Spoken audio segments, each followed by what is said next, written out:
Bonjour à tous. Eh bien voilà, nous sommes toujours confinés, donc on a le temps de réfléchir, et donc je vais faire ma troisième vidéo. Je voulais vous faire part de ma surprise quand j'ai découvert que la France était le seul pays au monde à avoir interdit aux médecins généralistes l'utilisation de l'hydroxychloroquine. L'hydroxychloroquine. En fait, bon nombre de pays ont décidé de l'utiliser, ont même fait des stocks, le Maroc, les États-Unis, d'autres l'ont laissé en vente libre sans intervenir. Mais en France, on est le seul pays qui a décidé de prendre un arrêté pour en interdire l'utilisation pour le Covid et de le réserver à l'hôpital ou aux médecins spécialisés pour les maladies génétiques du type lupus ou rhumatoïde, je sais pas quoi. Voilà. Alors quand j'ai découvert ça, moi les bras m'en sont tombés. Pourquoi est-on le seul pays à prendre ce genre de dispositions réglementaires pour une molécule qui est en vente depuis plus de 50 ans, qu'on a tous pris, ben moi le premier, la quinine, pour lutter contre la malaria quand on allait dans les zones infectées. Et puis tout d'un coup, patatrac, première onde, en janvier 2020, notre ministre de la Santé, Madame Buzyn, décide de classer cette molécule comme substance vénéneuse, alors qu'elle était en vente libre comme le Doliprane depuis 40 ans. Ben, j'aimerais savoir pourquoi tout d'un coup elle est devenue vénéneuse. Il y a dû y avoir un événement particulier ou des remontées. Ben, on ne sait pas. Ça a été classé comme substance vénéneuse. En tout cas, moi, je ne le sais pas. Très bien. Entre le mois de janvier et le mois de mars, on a assisté aux joutes de nos spécialistes, chercheurs, scientifiques, médecins, comités scientifiques, académie de médecine, urologues devenus spécialistes des maladies infectieuses contre le professeur Raoult, sommité mondiale dans le domaine de l'infectiologie, sur son protocole, qui n'a pas respecté les règles des molécules, randomisation, tests, etc.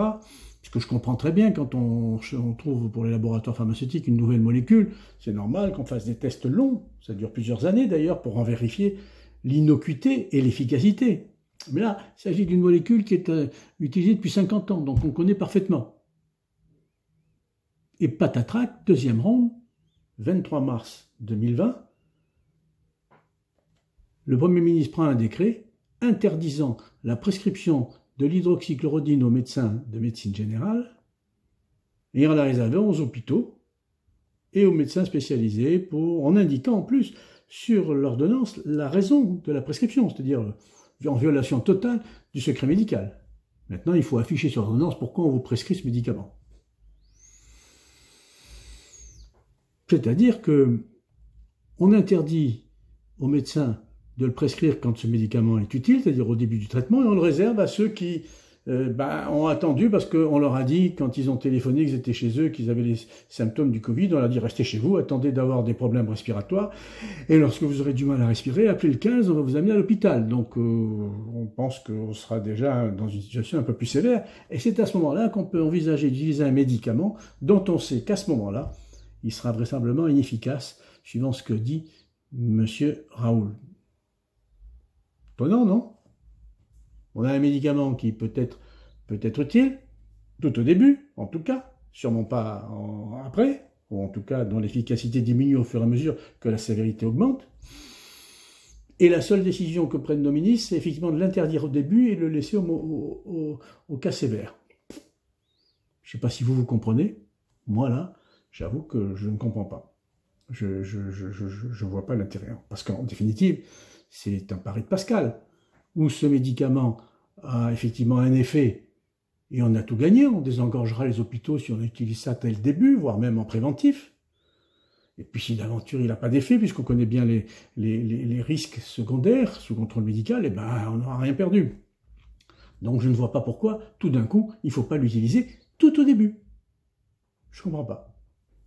Si vous avez une explication, expliquez-la moi. Surtout qu'on est le seul pays à avoir décidé de l'interdire. Alors je comprends qu'un gouvernement pourrait décider de ne pas le recommander parce qu'il considère que c'est pas sûr et de laisser le médecin, pour un molécule existant depuis des années, avec son patient, le droit de l'utiliser. En tout cas, moi, en tant que patient, je revendique ma liberté de soin. C'est-à-dire de pouvoir décider du traitement qui me convient sans qu'on me l'impose. Voilà. Alors, je ne sais pas si vous trouvez ça normal, mais enfin, c'est vrai qu'on a un phénomène, un certain nombre de faisceaux. Oui, comme j'ai un problème de vidéo, je suis obligé d'en faire une deuxième, puis je vais la rajouter. Mais vous avez compris mon interrogation sur cette interdiction. Voilà. Bon, donc si vous la comprenez, merci de me le dire. Mais enfin, depuis que cette pandémie a démarré, on est quand même, en France en tout cas, dans une situation un peu particulière, avec des décisions de nos dirigeants un peu étonnantes. Au début, on nous dit que tout va bien, qu'on est prêt, qu'il n'y a pas de souci, on peut continuer à vivre. D'ailleurs, le président va au théâtre pour nous montrer que c'est possible. Et puis, après, on nous dit que, effectivement, il vaudrait mieux quand même se protéger, mais que les masques ne servent à rien. D'ailleurs, qu'on est suffisamment couillon pour ne pas savoir s'en servir. Après, on nous dit que oui, mais effectivement, mais bon, les tests, ça sert à rien non plus. Hein, tout le monde teste, sauf nous, non, pour nous, chez nous, c'est pas utile. Mais en fait, on n'a pas de test, on n'a pas de masque. Ensuite, on dit, ah bon, maintenant, ça devient dangereux, donc nos hôpitaux ne peuvent pas accueillir tout le monde. Hein, donc, il va falloir qu'on aplatisse la courbe. Donc, pour ça, on vous enferme, on vous prive de vos libertés. Ok? Comme on n'est pas équipé, puis comme on n'a pas de masque, puis qu'on n'a pas de test, qu'on n'a pas de lit d'hôpitaux, eh ben, sortez pas de chez vous. Mais, par contre, restez chez vous, mais allez voter. Hein, surtout, n'ayez pas peur, hein, allez voter, il n'y a pas de souci. Et puis, il faut pas de réunion, mais on peut laisser venir quand même les supporters italiens pour assister à un match de foot. 3000 personnes qui arrivent, hein, de Lombardie, là où la pandémie se développe. Étonnant quand même. Hein. Je comprends qu'on puisse être surpris, mais enfin, c'est quand même étonnant. Pourquoi toutes ces décisions? Maintenant, plutôt que de sortir avec un masque, il vaut mieux sortir avec une attestation. Hein. Et on nous explique que on ne sait pas trop tout ça. Il y a des traitements, mais pour l'instant on n'a pas les études. On ne sait pas comment fonctionne. On met un pays par terre, quoi, hein, pendant un mois. Et on prépare une crise économique extraordinaire qu'on n'a jamais connue. La bourse s'écroule, mais tout d'un coup elle monte, donc il y a des gens qui rachètent, on ne sait pas pourquoi. Et puis quand on regarde les chiffres, si vous allez sur le site de l'INSEE, moi je sais pas, hein, je regarde et je trouve qu'en 2018, pour le premier trimestre, il y a eu 172 340 morts. En 2019, 170 000. En 2020, 169 700. Bon, d'accord. Il n'y a pas le mois d'avril, c'est celui qui va être le plus important pour le Covid, parce que maintenant, on ne meurt plus de rien d'autre que du Covid-19. Hein. On ne meurt plus de crise cardiaque, on ne meurt plus de cancer, tout le monde est Covid-19. Donc, c'est la mortalité totale qui est intéressante, c'est pas celle estampillée Covid-19. Alors, évidemment, il manque le mois d'avril, où vraisemblablement la mortalité va être peut-être un peu plus importante, c'est la saisonnalité. Mais enfin, il en faudra plus de 50 000 quand même, hein, pour être au même niveau que les années précédentes. Et même si c'est un peu plus, ça ne sera pas du simple au double. Donc moi je veux bien qu'il y ait une espèce d'hystérie collective et de psychose. On a peur de la mort au point de tuer la vie.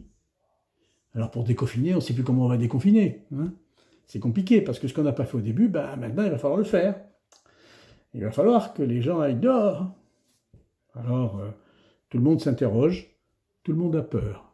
On a fini par instiller la peur, donc je pense qu'il faudrait quand même raison garder un peu, quoi, et revoir les choses telles qu'elles sont, et arrêter de nous faire peur, et essayer d'utiliser les moyens qu'on a pour éviter la peur, parce que malgré tout, s'il y a un traitement qui peut nous aider à passer ce cap, pourquoi pas l'utiliser?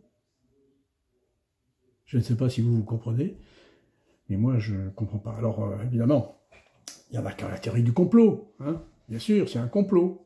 Moi j'en sais rien, je ne sais pas si c'est un complot.